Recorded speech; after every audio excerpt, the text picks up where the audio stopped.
Merhabalar sevgili Kova ve yükselen burcu Kova, ay burcu Kova olan çok değerli arkadaşım. Hoş geldin sevgili Kova burcu. Umarım sağlığın, sıhhatin, keyfin yerindedir. Bakalım 2025 Nisan ayında seni neler bekliyor sevgili Kova burcu. Kartlarımı son kez senin için bir karıştırıyorum. Bir de şöyle alalım bakalım. İlk kartımız ne geldi? İlk kartımız değnek sekizlisi. Bu demek oluyor ki şimdi ilk kartımız şöyle bir bakalım. İletişim konularında bir hareketlilik, geciken konuların varsa bunlarla ilgili bir hareketlilik, özellikle 8 Nisan ve sonrası bir hareketlilik gelecek hayatına. Şöyle yapalım arkadaşlar. Kartların tamamını açalım.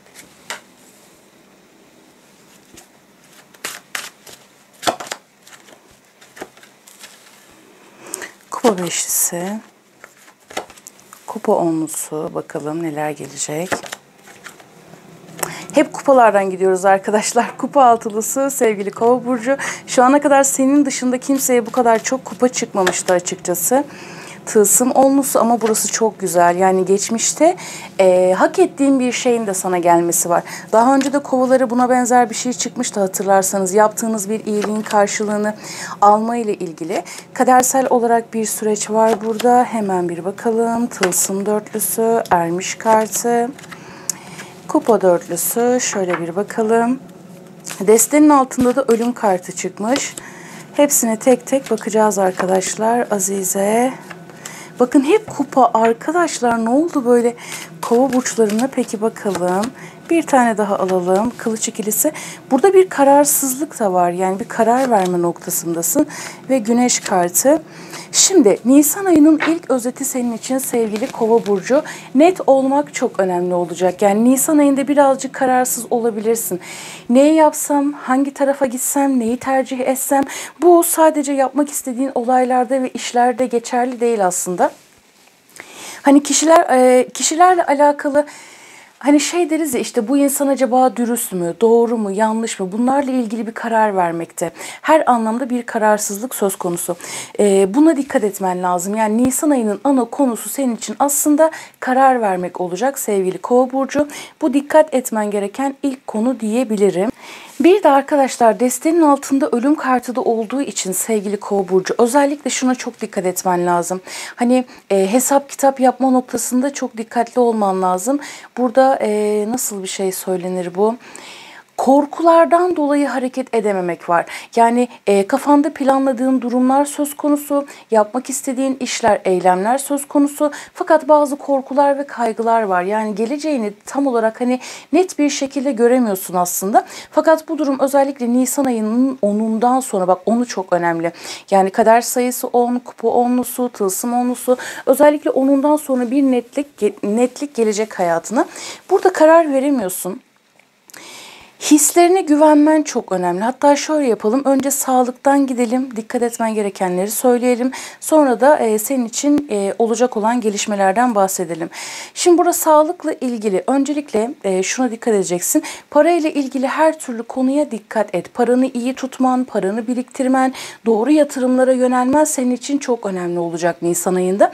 Ve hani fevri hareket etmekten ziyade şimdi kupalar arkadaşlar, su çok fazla aktif sizde. Yani kimse de bu kadar çıkmamıştı açıkçası.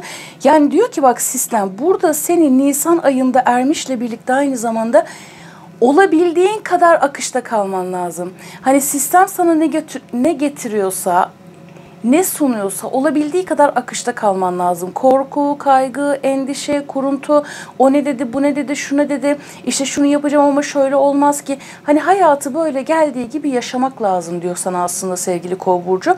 Akışta kalmak ana teman olacak. Çünkü burada hayatında pek çok konu senin için bir anda olacak. Yani bir anda başlamak, bir anda bitmeyle alakalı. Zaten onları birazdan anlatacağım.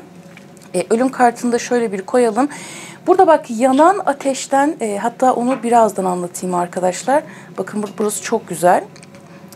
Şimdi sağlıkla ilgili sadece kararsızlık noktalarına birazcık dikkat etmende fayda var. Bunun dışında korkularından ve kaygılarından dolayı birazcık böyle bir kendini geri planında tutmak isteyebilirsin. Bu sadece korku, kaygı da değil aslında. Ailende uğraşman gereken kişiler, açık düşmanlıklar, hani böyle hile hurdanın döndüğü bir durumda söz konusu açıkçası. Uğraştığın durumlar da var. Bu yüzden hani tam olarak bir şeyleri net olarak göremiyorsun. Ne düşmanını net olarak görüyorsun, ne sorunlarını net olarak görüyorsun açıkçası. Bu seni birazcık böyle bir geri plana atabilir. Buna karşı gardını iyi alman lazım sevgili Kova burcu. Bunun dışında diyor ki bak sen elinden ne geliyorsa yap, gerisini akışa bırak. Bu çok güzel. Yani ana tema bu. Bunun dışında duyduğun her söze inanmaman çok önemli olacak. Duyduğun her söz, her eylem, bunlara karşı çok dikkat et. Sağlıkla ilgili çok ciddi bir konu yok ama sadece işte sağlıkla ilgili bunu aldım, yani içe doğru çekilmeyle ilgili. Bazılarınızda ayaklarla ilgili sağlık problemi olabilir. Ayaklar, gözlerle ilgili sağlık problemi olabilir. Bunun dışında bir de sözel olarak birileri seni incitmek isteyebilir. Hani bir şey yapmak istiyorsun aslında hani yapamazsın deyip de seni birazcık geri plana itebilir açıkçası. Bunun dışında ciddi bir sıkıntı yok arkadaşlar.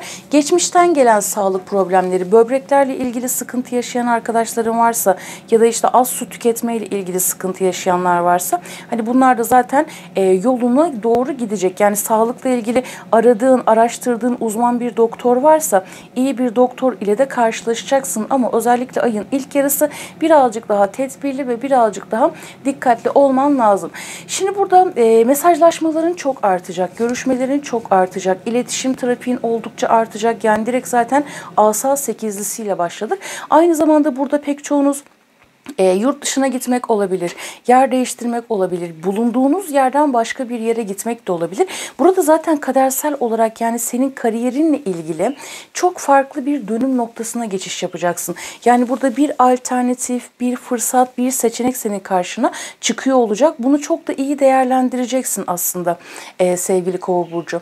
Şimdi burada ayın ilk yarısına kadar çok gereksiz şeylerle meşgul olabilirsin. Yani aileyi anlatan kupa onlusu, tılsım onlusu, aileyle ilgili sorunlar, ailede sağlık problemleri, aileden ayrılmak ya da bir işte bir iş ve bir eğitim vasıtasıyla belki hani ailenden ayrı kalmak zorunda kalan Kova burcu arkadaşlarım da olabilir. Bazılarınızda aile kurma konuları var ama bu daha çok Nisan ayından sonraki sürece sarkacak gibi açıkçası. Boğa, Başak, Oğlak, Başak Burcu, Aslan Burcu, bu burçlardan özellikle ve Yay Burcu, bu burçlardan özellikle Nisan ayında sana çok güzel destekler gelecek. Hava grupları ama şöyle bu daha çok sanki böyle bir ikizler gibi. Kova, Terazi, ikizler, Koç Burcu, bu kişilerden birazcık zarar görebilirsin açıkçası. Buna karşı da dikkat etmende fayda var. Bir de burada arkadaşlar kurumsal konular, yani işinizle ilgili halletmeniz gereken evraklar ya da işte yapmanız gereken görüşmeler, resmi görüşmeler söz konusu. Burada birazcık bir mücadele var, yanıltıcı etkiler de var ama bunun üstesinden geleceksin. Sadece herkese güvenmemen gerektiğine çok dikkat etmen lazım. Yani burada düşmanlıklarla alakalı bir görüşme de var. Yani nasıl biliyor musun? Bir hengamenin içindesin. Bir şeyler bir anda olacak. Yani bir şeye adım atmak istiyorsun. Bir işe, bir projeye, bir fikre. Bir anda bir şeyleri bitirmek isteyen kişiler, durumlar var. Ama sen oradan çıkıyorsun sevgili Kova burcu. Anlatabiliyor muyum? Hani böyle tam bittim, bir anda oldu derken başardım yine bir anda oldu dediğim bir durum var. Ve burada her anlamda çok ciddi bir değişim, dönüşüm söz konusu senin için. Ve burada para geliyor. Bak, para konusunda çok çok şanslısın. Bazılarınızda belki miraslı konular olabilir arkadaşlar. Yine tılsım olmasında buna bağlayabiliriz. Aile gelirleri ya da aileyle birlikte yapılan işler, buralarla alakalı özellikle sorun yaşayan arkadaşlarım varsa bununla da ilgili bir tatlıya bağlanmak var. Ama bak, para geliyor. Parayı tutman çok önemli. Para geliyor, parayı tutman çok önemli. Hani ne yapsam, nereye yatırım yapsam, bununla alakalı özellikle ilk yarısına kadar birazcık uğraş vereceksin. Fakat sonrası senin için çok ama çok güzel. Aynı zamanda burada hislerin azize neredeyse herkese çıktı. Fakat ermiş çok birkaç kişiye çıktı seninle birlikte. Burada hislerin çok kuvvetli olacak. Yani hem kendi yolunu aydınlatacaksın, hem başkalarının yolunu aydınlatacaksın. Aynı zamanda bilge, aklı başında olgun figürlerden de destek alacaksın aynı zamanda. Burada parayla ilgili sorumluluklar da var. Hani para geliyor ama harcama da yapman lazım. İşte yatırım yapman lazım, harcama yapman lazım. İşte aile çok baskın arkadaşlar. Ailede sağlık problemleri, aileye maddi manevi destek olmayla alakalı bir durum var. Bunun dışında ödüller de alacaksın. Yani burada güçlü figürlerden destek almak var. Güçlü figürlerden, maddi manevi güçlü kişilerden destek alacaksın. Ve burada senin kısmetin açılacak sevgili Kova burcu. Yani burada bayağı işle ilgili, hani eline güzel bir paranın geçmesi, güçlü insanlardan destek almak. Özellikle bakın 19'u ve 19'undan sonraki süreç çok daha önemli olacak gibi arkadaşlar. Buna da bir dikkat edin. Burada para ve kariyerle ilgili güzel haberler, güzel gelişmeler, ani değişimler, bir sıkıntının, bir problemin çözülmesi, özellikle kararsız kaldığın noktalarda çözüme kavuşma ile ilgili bir durum söz konusu olacak. Ve burada diyor ki bak, çok böyle güçlü, ne bileyim, aile şirketi kurmak, aile şirketinde çalışmak, kendi işini kurmayla alakalı, güçlü insanlarla işbirliği yapma noktasında da güzel bir durum söz konusu olacak senin için. Peki. Sadece gizli düşmanlıklara karşı dikkat et, ama hani bunun da zaten açığa çıkıyor. Yani bakın, açığa çıkacak hislerin zaten çok fazla ön planda, belirsizliklerin kaybolacağı, özellikle 19'undan sonra hani her şey böyle bir ışık tutulacağı, güneş tutulacağı bir süreç olacak senin için sevgili Kova burcu. Yani çok azimlisin de, hani olayların üzerine de gidiyorsun ve bu konuda çok desteklisin de. Hani o verdiğin kavganın, verdiğin mücadelenin mükafatını fazlasıyla alabileceğin bir Nisan ayı olacak senin için. Peki bakalım, bir de melek kartı alalım. Kova burcu arkadaşım için ne gelecek diyelim. Ve ışığı yaratıyor. Bak, düşüncelerinle, duygularınla ışığın dünyasını yarat. Sonra o dünyada yaşaman an meselesi dedi. Yani hislerin çok önemli olacak demiştim aynı zamanda. Düşündüklerine de çok dikkat etmen lazım. Ve sessiz ol. Bazen susmak. Şimdi burada şöyle bir şey. Hani birileri seni sözel olarak da kışkırtmak isteyebilir. Yani kılıç beşlisiyle birlikte. Bak, diyor ki bazen susmak en iyi cevaptır.